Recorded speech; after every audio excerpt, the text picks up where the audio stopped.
বাড়ির কাছের আশ্রমে 108 রকমের উপকরণ দিয়ে রাধা মাধবের স্নানাভিষেক, অপূর্ব সুন্দর দৃশ্য। চলুন আপনাদের সাথে সেই অপূর্ব সুন্দর দৃশ্য ভাগ করে নিই। গুড মর্নিং, সবাইকে দোলযাত্রার অনেক শুভেচ্ছা। আশা করছি সকলে ভালো আছেন। আমাদের গল্পগুলোর নতুন আরও একটি ব্লগে আপনাদেরকে স্বাগত। মাত্র কয়েকদিনে আমার পুদিনা গাছগুলো কি সুন্দর মাথা চারা দিয়ে উঠেছে দেখেছেন। আজ কয়েকটা পুদিনা পাতা এই গাছ থেকে তুলে নিলাম, ওই যে সকালে জুস বানাবো বলে। আজ খুব সকালে ঘুম থেকে উঠেছি, তারপরে বাসি কাজকর্ম সেরে স্নান সেরে নিয়েছি, আর এখন এই জুসটা বানিয়ে খাবো। আজ সকালে সেরকম রান্নাবান্না করব না, তার কারণ বাড়ির কাছের আশ্রমে আজ রাধা মাধবের অভিষেক হবে এবং তার সাথে প্রসাদ বিতরণ হবে। সকালে হালকা পাতলা কিছু খাবার খেয়ে নেব, তারপর দুপুরে ওখানে তাড়াতাড়ি প্রসাদ দেওয়া হয়ে যাবে। তার কারণ আজ আবার পূর্ণগ্রাস চন্দ্রগ্রহণ রয়েছে, দুপুর 3টের পরেই চন্দ্রগ্রহণ লেগে যাবে, তাই প্রসাদ বিতরণ খুব তাড়াতাড়ি শুরু হয়ে যাবে। দোলযাত্রার সকালবেলা প্রভাত ফেরি, বসন্তকে উপভোগ করার একটা দিন, একে অপরকে নানান রঙে রাঙিয়ে তোলা। সেই ছোটবেলাকার কথা মনে পড়ে যায়, একে অপরের গায়ে রং ছোড়াছুড়ি। অসাধারণ ছিল সেই দিনগুলো। বেশ কয়েক বছর বসন্ত উৎসবে অংশগ্রহণ করেছি। বসন্ত উৎসবে রবি ঠাকুরের গান, নৃত্য, তার সাথে আবির মাখামাখি, ভীষণ আনন্দের মুহূর্ত ওগুলো।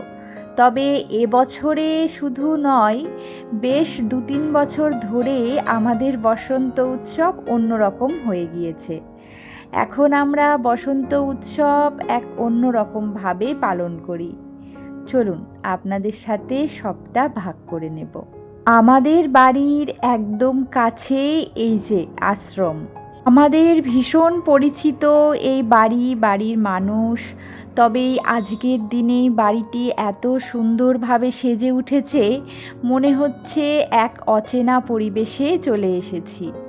এখানে আসলে বসন্ত উৎসবের আর অন্য কোনো রূপ ভালো লাগে না, মনে হয় যেন এটাই সব থেকে সেরা।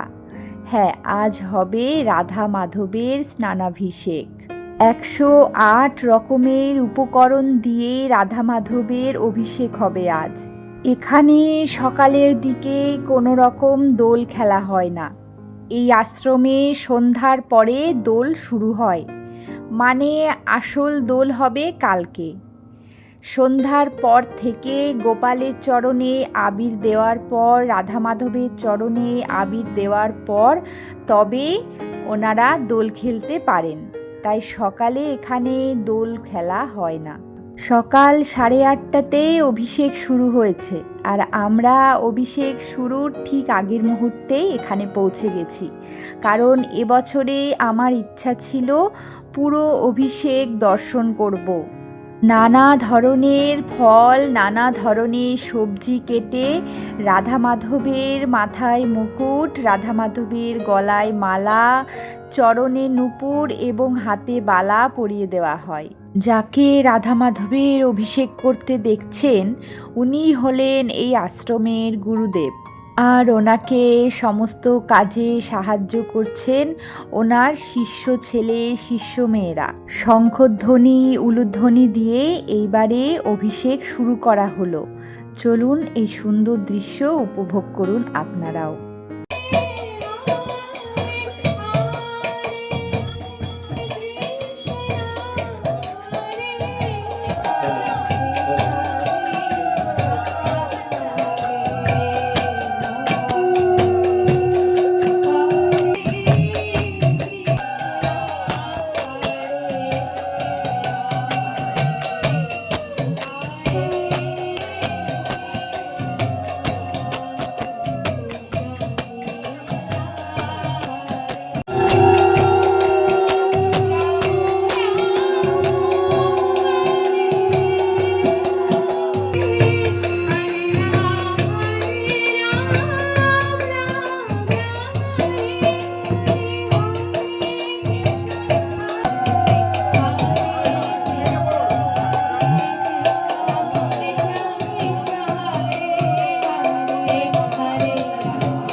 200 কেজি ঘি, মাখন, ছানা, মধু সমস্ত রকম উপকরণ দিয়ে রাধা মাধবের স্নানাভিষেক হয়।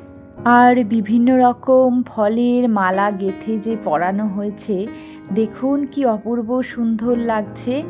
এখন পরানো হয়েছে আমলকির মালা এবং আমলকির মুকুট। এরকমভাবেই আরও অনেক রকমের ফল দিয়ে মালা মুকুট পরানো হবে।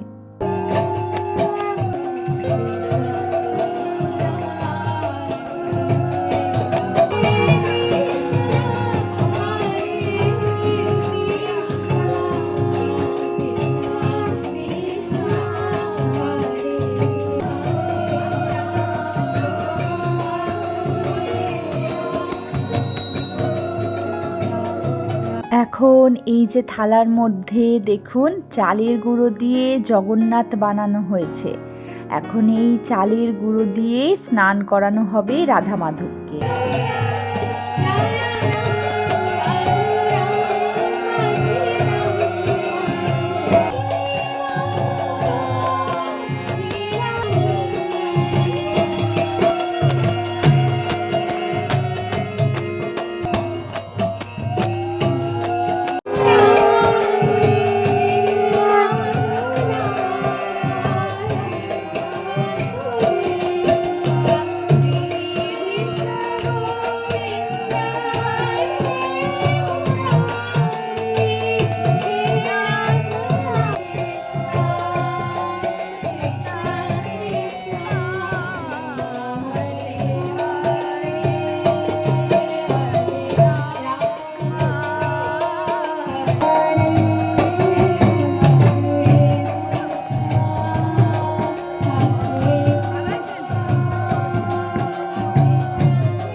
এবারে রাধা মাধবের স্নানাভিষেক সমাপ্ত হলো। প্রায় 1 থেকে 1.5 ঘন্টা সময় লাগলো। এখন রাধা মাধবের স্নানের পর পোশাক পরিবর্তনের জন্য ওনারা ঘরে নিয়ে যাবেন। তারপরে সুন্দরভাবে সাজিয়ে আবার এখানে বসাবেন। এখন প্রসাদ বিতরণের পালা। আপনারা এতক্ষণ যে রাধা মাধবের স্নানাভিষেক দেখলেন, সেখানে প্রচুর ঘি, মধু, দুধ, মাখন, অনেক কিছু উপকরণ দিয়ে স্নান করানো হলো। আর সেই চরণামৃতই এখন দেখুন গ্লাসে করে সবাইকে পরিবেশনা করা হচ্ছে। আর এই চরণামৃত সত্যিই অমৃত। তবে 1 গ্লাসে আমার মন তো ভরেইনি, তাই 2 গ্লাস চরণামৃত খেয়ে এখানে আসলাম প্রসাদ নিতে। এতক্ষণ যেই ফলগুলো রাধা গোবিন্দকে স্নানাভিষেকের সময় চরণে দেওয়া হয়েছিল, সেগুলোই প্রসাদ হিসাবে দেওয়া হলো। সকালের পর অনেকটা সময় পেরিয়ে গেছে, দুপুরে ভোজন আরতি হয়েছে, তারপরে আমরা প্রসাদ নিতে চলে আসলাম। ভোজন আরতির সময়টায় মিছরিকে নিয়ে বাড়ি গিয়েছিলাম, ওকে স্নান করিয়ে কিছুক্ষণ ঘুম পাড়িয়েছিলাম। তারপরে ভোজন আরতির শেষে এখন প্রসাদ নিতে এসেছি। এবারে দেখুন রাধা মাধবকে কত সুন্দরভাবে সাজিয়েছে। আশা করছি আজকের ব্লগটি আপনাদের ভালো লেগেছে। দেখা হচ্ছে পরের ব্লগে। সকলে ভালো থাকুন, সুস্থ থাকুন।